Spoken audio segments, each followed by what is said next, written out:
What is going on, everybody? AJ Riley here with Eric Vincent for your favorite Detroit sports show, Beyond the Box. We are back after a fantastic live last night, talking about that guy, Aaron Rodgers, that nobody likes, and grading some mock drafts. But we are excited to be here tonight with you because we are talking about one person and one person only, and his name is Amon-Ra St. Brown. We're going to get into these topics tonight. Let's talk about his 2023 season and the expectations that we have for him there. And then we also want to talk about what happens beyond his rookie contract. Would you sign Amon-Ra to an extension? We'll get into all of that tonight and more when we talk about what the Lions can expect from Amon-Ra in 2023.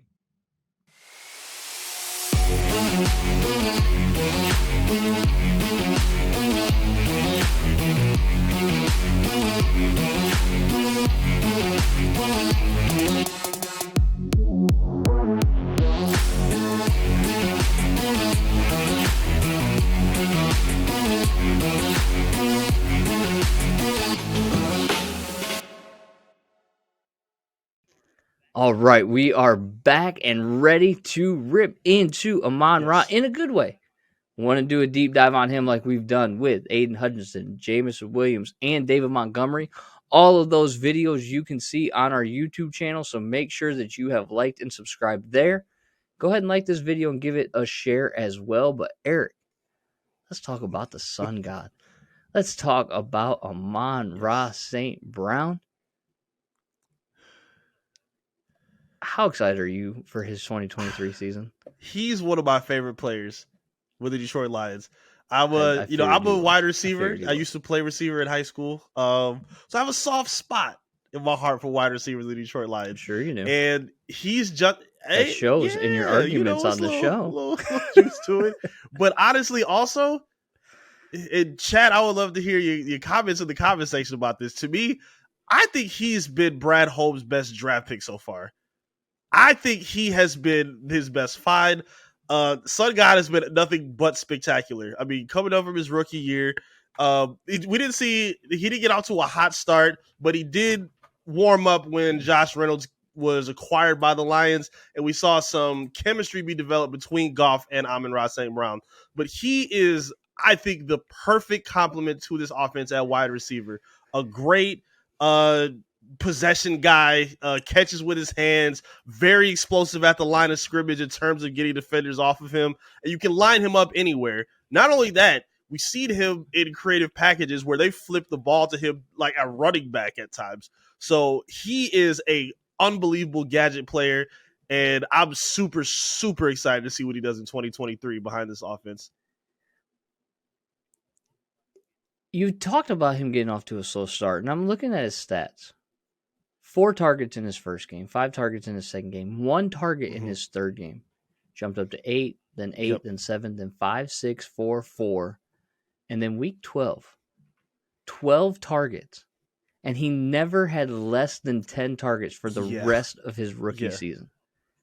You talk about bursting onto a scene. And, oh, by the way, averaged 13.63 yards in the final week, 13.8 the week before that, 10 per catch the week before that.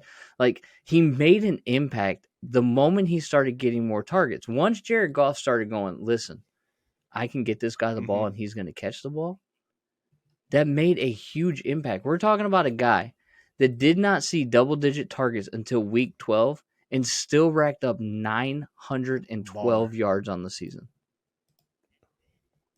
And then went over 1,000 yards in 2022. Like, this is, I know we have J-Mo, and I know he's supposed to, like, potentially be the number one guy. He's got to take that from Amon-Ra to begin. He absolutely has to take it from Amon-Ra if he wants to be that guy, because right now Amon-Ra is the best receiver on this team. He won a lot of people. I mean, my favorite game in his rookie season was where I think he emerged onto the scene, where it was that Vikings game where he had, what you said, 12 targets, 10 catches, but he also caught the game-winning touchdown as time expired from Jared Goff. I was in the arena when that happened. Ford Field Yeah. lost their damn mind. Nice. And yeah, I bet they did. He's perfect. I couldn't agree with you more though. It's not going to be an easy road for J-Mo to take that those reins from Amon-Ra St. Brown in this offense, where I think it maybe caters to him a little bit more than J-Mo, at least from what we've seen so far. But I mean, if he's your number one guy, I don't think that's a problem. I don't think that's a bad thing to have at all. So I think I know the answer to this question, but I'm going to ask it. Okay. And we're going to come back to it. Do you think St. Brown has the potential to become a top receiver in the league? I want you to think on that while we talk to the people about Gear Up Detroit.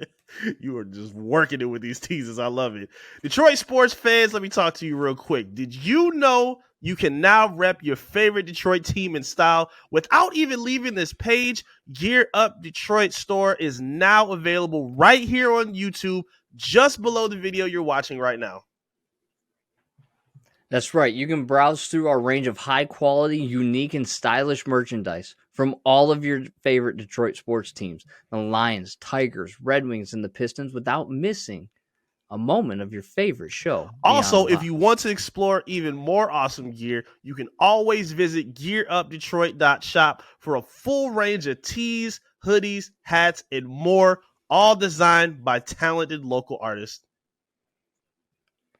So with the draft coming up or the next game that you're going to, make sure you support local creators and make a statement with gearupdetroit.shop. And remember, you can shop right here on YouTube or visit the website gearupdetroit.shop. Now, Eric, I asked the question. I know the answer because it's kind of a self-fulfilling prophecy in a way. He's already a top receiver in the league. He's elite. He was top 5 in receptions last year. He was top 10 in yards, 19th in touchdowns. But what does it take for Amon-Ra to become top 5 in everything, or the best receiver in the league? And that's not easy. And I'll add to that just a minute. How can his role also evolve in the Lions offense? That's not going to be easy. Because in the NFL, I think we are at a point where we're seeing the most talent at wide receiver that we've ever had. Obviously, I'm only 33, sure. So I mean, or 32. I could be, missing some groups before I was born, but I feel pretty safe in what I'm saying. I think this is the most talent we've ever had in wide receiver, and he adds to it. Good. I feel like his role is going to evolve in terms of maybe not production. Because I feel like he's more than capable of having 100 plus catches again, going over 1,000 yards. And I don't necessarily think he has to be their leading touchdown guy. I think he's in a position now where, as this offense is becoming cemented, roles are being established. And I think he is, as his comps are, with Hines Ward, Cooper Kupp, I think he's that chain mover that keeps that offense on the field. He's that guy that you can line up anywhere, and you have to account for him before the balls even snap, because he's very good at finding wiggle room, getting space open, beating his defenders off the line of scrimmage, and getting runs or yards after catch as well. He's very, very smart and crafty in those regards. So I think it's just consistency that he needs to build at this point. I'm going to let you go, but I have a few guys that I only think are better than him. I think he's top 10 already, but I don't think he's far from being top 5. Oh, yeah. No, I don't think so either. I was looking at, and we're going to get into this when we talk about the contract list, but some of the guys that are getting paid ahead of him, I would not take over him. I agree.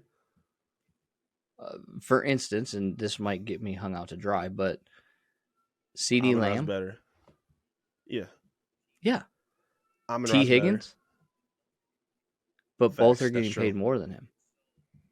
And so that kind of goes into the conversation that we're going to have in the next segment. But his role evolving, what I see is, and what I think is going to happen is that it's like they did. I think it was early this season. It had to be early this season because he was on my fantasy team and I got points for it. But where they started to get him on jet sweeps and they started to get him just getting the ball into his hands more is going to be the way that his role evolves. You're going to see his role evolve to where he is the diversion from JMO that works to get JMO open, but then also can leak out and be that impact receiver probably before the chains to then make moves and move the chains after that. It's going to be exciting to see. And I think that this is the perfect offense for him. He has like the traits of not just a receiver, but you just spoke about how he could be lined up as a running back, used on jet sweeps. He plays with the physicality of a tight end, and especially with how he like where he operates in the middle of the field as well. You could not have a more complimentary receiver in this offense than him. Like especially Jared Goff would agree as well with the connection that those two have developed. And I think that you get, one more piece around them, and I think you have a very dynamic. I mean, Marvin Jones coming in, you still got Josh Reynolds. Like, that is a really good wide receiver core. And so it's going to be exciting in 2023 because I think Amon-Ra can go to that next level. He'll be top 5 next season, and potentially you could see JMO being top 15, top 20. That's the dream. 10, maybe. And if he is, that's because Amon-Ra has taken that next step. Now, as we have done with these deep dives, I'm going to give you some interesting facts about Amon-Ra St. Brown. And I want you to rank them, 5 being the most interesting, 1 being the least interesting. Okay? Number 1, Amon-Ra St. Brown speaks fluent German and French. That's very interesting. Yeah, I mean, as a semi-fluent Spanish speaker myself, I give anyone credit who can be bilingual in more than one language. Not even bilingual. He's trilingual. So that's an automatic 5. That's awesome. That's an automatic 5. Okay, so we talked about his jump onto the scene, and that jump onto the scene included 6 consecutive games with a touchdown. It's fantastic. When he did that and accomplished that, he tied Randy Moss and Rob Gronkowski as the only players with 6 consecutive games with a touchdown. I'll give it a 4. I just kind of hate those stats where like they cherry pick specifics to like put you in a elite group with somebody else. It's good to be in that group, but I'll give that like a 3.9. I give it like a 3.9. Some of those stats, like those cherry pick stats, just bother me a little bit. That's not cherry pick. That's literally you scored touchdowns in 6 consecutive games, and there's 2 players ahead of you that have done that as well. One of them's a Hall of Famer in Randy Moss, and the other's the best tight end that's played in recent season, memory. or is this his last season? That's not cherry picked. When he did it in 21. So as a rookie. Now you're going to make me look again. Okay, fine. No, it was 21 into 22. Okay, fine. I'll give him his credit then. I'll give him a 4.5. I'm sorry. Some of those old youngest receiver to catch this many yards and blue shoes. Like, all right. Well, then you're gonna hate. Gonna hate this one. He's the first player in NFL history with 8 receptions and a touchdown in 6 consecutive games in NFL history. That's not bad. I'll give that a 4.5 as well.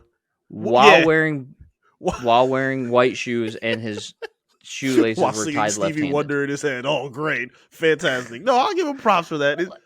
It speaks to his consistency. Important. I'm okay with that. I'll give him crap for that. Man. All right, well, here's the deal. You need to let us know if you think those are interesting in the comments, because apparently Eric is not on the fun bus tonight. He is being the Debbie Downer of all shows and apparently hates Amon-Ra and his interesting facts. So in the comments, please let us know. Do you find those things interesting, 1 through 5? And what expectations do you have for Amon-Ra St. Brown when it comes to the 2023 season? Now, Eric, because of those expectations, and because this is going to be year 3 of Amon-Ra St. Brown, that means the Lions only have him for 1 more season under contract, and he will be a free agent in 2025. So the question is, number 1, Should the Lions consider signing St. Brown to an extension? Yes, AJ. They should consider signing him to an extension. How much you pay him is the question, though. Should he be a priority in Okay. terms of re-signing and keeping with this team long term? Yes. You make sure he does not leave. He's too valuable. And you don't want to see, again, I feel like with all the finesse they've done in the division, I can see the Vikings or the Packers trying to like make him a target to make sure he's one, or Justin Fields and the Bears. They'll probably have more capital to help with that. So he's not a player I would let go. Again, I only have Devontae Adams, Justin Jefferson, Jamar Chase, Cooper Kupp, Stephon Diggs, Tyreek Hill, and AJ Brown. Those are the only receivers in the NFL that I think are better than him.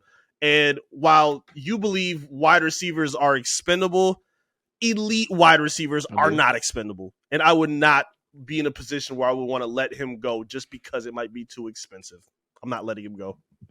I mean, Tyreek Hill was expendable for the Chiefs. He's out of his mind too. He's talking about he want to retire at the end of his deal now too. So I saw that. I don't know what's up with Tyreek. I did see that yesterday. But hey, I mean, good on him, man. Like, get what you want. He feels fulfilled by football. He's going to move on. But I do think that wide receivers are expendable. However, I agree with everything you just said. And I'll tell you why I agree with everything you just said. Because you said the magic words. If the price is right. Okay. I agree that he could be and should be a priority to keep around the organization. If the price is right. So the question becomes, what kind of contract do you think Amon-Ra will sign after his rookie deal? Oh, man. I'm worried about that. If he puts up a couple more 1,000-yard seasons and is top 5 in receptions and those touchdowns go up, he's going to want some big money. He's going to want some big money. Now, I will say this to his credit. He seems like, you know the term, I'm built different, right? He seems built different in a lot of ways.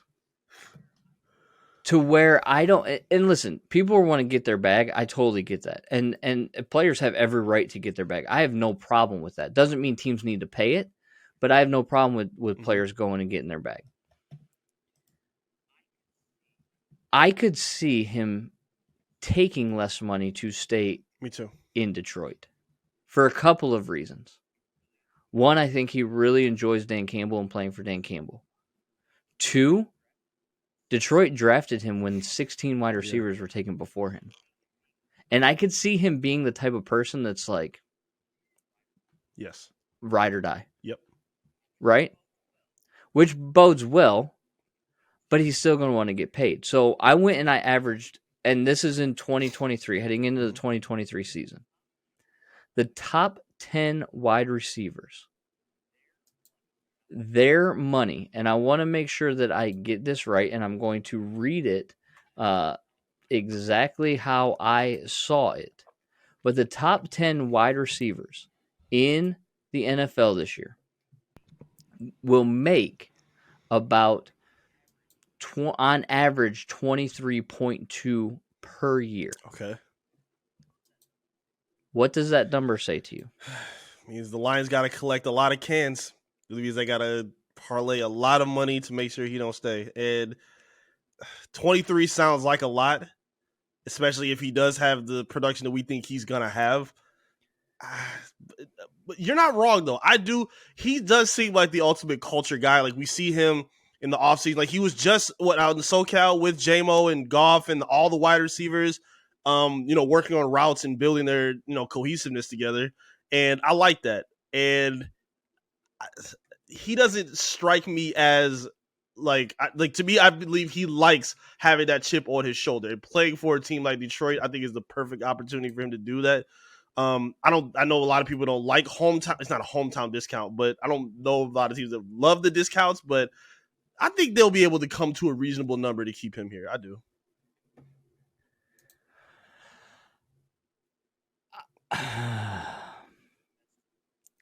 That's too much money. Okay. to pay a wide receiver. I love Amon-Ra. I wouldn't pay him $23 million a year on average. What if he's a top 5 receiver at this point? Well, this is in 2023, so by 2025, Right. that number is going to be higher. So we're looking probably around 26, 27 maybe average. That, to me, is dangerous. It's putting stock into a position that, as you have said, and I will defend, is relatively expendable. I'm not paying, especially, like, listen, if they have a quarterback that's on a rookie contract at that point, then maybe you could get away with it for a couple of years. But, and who knows what the cap hit's going to be, all of that, like, that's all projected and hypothetical at this point. I totally understand that. That number just sticks out to me too much. Okay, so, but if that's the case, though, like, let's put this scenario out then. Let's say he's not top 5. Let's say J-Mo, improves and gets better. You're gonna have to pay one of those two guys. One of those two are gonna have to get paid. So, do you? Yes. Do you? You don't I don't like this where you just believe you could throw anybody in, especially where it's not an offense and a quarterback where they necessarily elevate the quarterback or the talent around them. Like, I think Goff, as I've said repeatedly, needs the best supporting cast around him to be at his best. It's not like, but that's assuming that they signed Jared Goff to an extension, because by the time they need to re-sign Amon-Ra, that same year is when Goff would be a free agent as well. So you may have to make the choice between Amon-Ra and Jared Goff. I'd much rather pay Amon-Ra. I don't care. I'd much rather pay Amon-Ra. I get you. You know what I'm saying? Like, those are the decisions, and that's why we have said, like, their window is like a 2 to 3 year window right here. Because Amon-Ra comes up. Right. Okudah, obviously, I think he's gone anyway, like we've discussed. Yeah. Swift will be gone after this year. I mean, you're looking at, if you want to retool, you can't have high dollars tied up into positions that you can retool through the draft much cheaper. Which is why I think drafting a quarterback this year that you think can take over for Goff is a good idea. Yeah. But, I mean, it also comes with the price of winning as well. Like, I think, while, yes, you don't want to be tied into too many long-term deals, you're going to have to keep some guys around for 10. Like, it's just going to have to happen. Like, Penei Sewell doesn't seem like a guy you want to just let walk out the door because he's going to be expensive. No. Hutch is going to have to stay around. And I think you can make the case that Amon-Ra is too, especially for this offense. Kirby Joseph would be up the year after that. For safety, I believe you'll be able to make that work. Like, I don't think that's going to be crippling. Receiver is going to be definitely a taxing position. Maybe but not. I think if you want to make sure this offense stays as explosive as possible, he's probably your most explosive offensive piece consistently when he's on the field. So I don't think you could afford to just because it's going to cost more. I don't think they have the luxury to just let him walk. Again, I'm not arguing that they let him walk. However, I think that it's really important that they are fiscally responsible. Sure. If the number's 23.2, you let him walk. I don't want to, to me, that number doesn't scare me. Again, I want this offense to stay as explosive as they can be. And you said be fiscally responsible. We've seen that be Brad Holmes' MO anyway. So that is another reason I'm not super worried about that possibility. And even if they did, I think they would still be able to make it work by letting the right players go to make sure the right players stay. So I wouldn't look at that as too much of a worry, man. All right, let's talk a little bit more about this. Let's tell the people about our live draft show, because the draft is coming up at the end of this month. And if you are as excited as we are, we absolutely do. Listen, you got to join us for our exclusive 2023 NFL Draft Live Show, where your favorite analysts, AJ, yours truly, and Dylan, will be breaking down each first round pick as it happens. That's right, we will all be reacting live to all the drama, surprises, and jaw-dropping moments of this coming NFL Draft. And we want you to be a part of it. Share your thoughts, your reactions, predictions live in the comments, and we, your favorite Detroit sports hosts, will interact with you throughout the show. Don't miss a chance to engage with fellow Lions fans and myself, Eric, and Dylan, who will be live that night and get your voice. So pick up your phone right now. Mark your calendars for the 2023 NFL Draft Live Show, April 27th. I'm going to say it again, April 27th. It's going to be hosted by Detroit Sports Nation. Be sure to subscribe to our channel. Hit that notification bell so you do not miss a single moment of this epic event on April 27th. We will be there. Yes. And you should be there too, because it's going to be exciting. And as always, Go Lions. Okay, so we're coming down to it. We talked about Amon-Ra. Listen, he's been fantastic. I love this guy. We love his attitude. We love his character, which is plenty of reason why we believe that they would keep him around. But I think that we have to settle on the fact that the price has to be right. The cap hit is going to be the most important. And a lot of that can be fixed through what you do in the draft over the next few years, because there's going to be a lot of these young guys that are coming due to free agency within the next couple of years. I mean, they've got Hutchinson for 4 more. They've got Joseph for 3 more. They've got James Houston for 3 more. Malcolm Rodriguez for 3 more. Penei Sewell. Penei Sewell for 2 more. Or Yeah. 3 more. I'm sorry. So yeah, 3 more, because he can have Okay, 5 years, gotcha. and he's played 2 already. They can sign that 5th-year option, which I'm sure Immediately. that they would sign. Which is why this draft is so important. Because I don't think you're drafting Amon-Ra's replacement in the first round. Could potentially be drafting Goff's replacement in the first round, though. We talked about that last night on the live, so make sure you go check that out. But $23.2 million average for the top 10 receivers right now. That seems like a significant chunk of change for somebody who may not at that point even be your number 1 receiver. Yeah, I mean, you better hope that you see some good things out of J-Mo at that point then. I'm more comfortable with pushing that kind of money to him than giving Goff $50 million and just giving him a bunch of rookies and saying, hey, make them better. It's not really who he is. So it's not going to be a cheap ticket, but it might be the only choice you have if you want to keep this offense afloat. It may be, and we will see. That's what's exciting about all of this. It's all hypothetical. But at the same time, it's fun to talk about. Because we love Amon-Ra, and I want to see him in the Honolulu Blue for a long time. I just want the price to be right. That's all I'm asking for. And listen, we've said it plenty of times. I trust Brad Holmes to make sure that the price is right. Yeah. And I think you do too. And I think that that's going to set us up for success. Maybe not having to go through a rebuild for a long time. Just retool. Keep the spending where it needs to be in control. Keep drafting good, young, talented guys and finding gems in the later rounds, which is what Amon-Ra is. And he's earned a payday. Just got to make sure that payday's not. We'll make sure you're at the negotiation table. Once that happens, you hit the stop button when it's not. Yeah, I will pound the desk like Brad Holmes. Too much. Especially when he signs for a very good discount because he wants to stay here in Detroit. Listen, Amon-Ra is the man. We love Amon-Ra.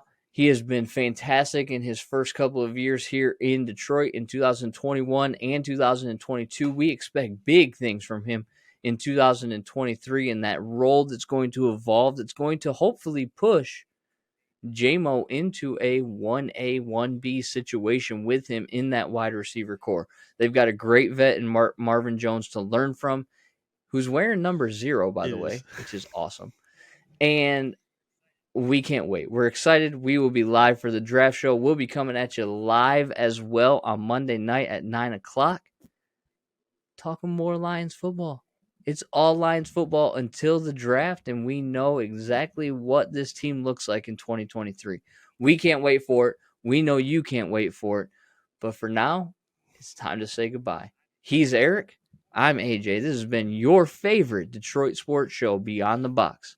We will see you again Monday night.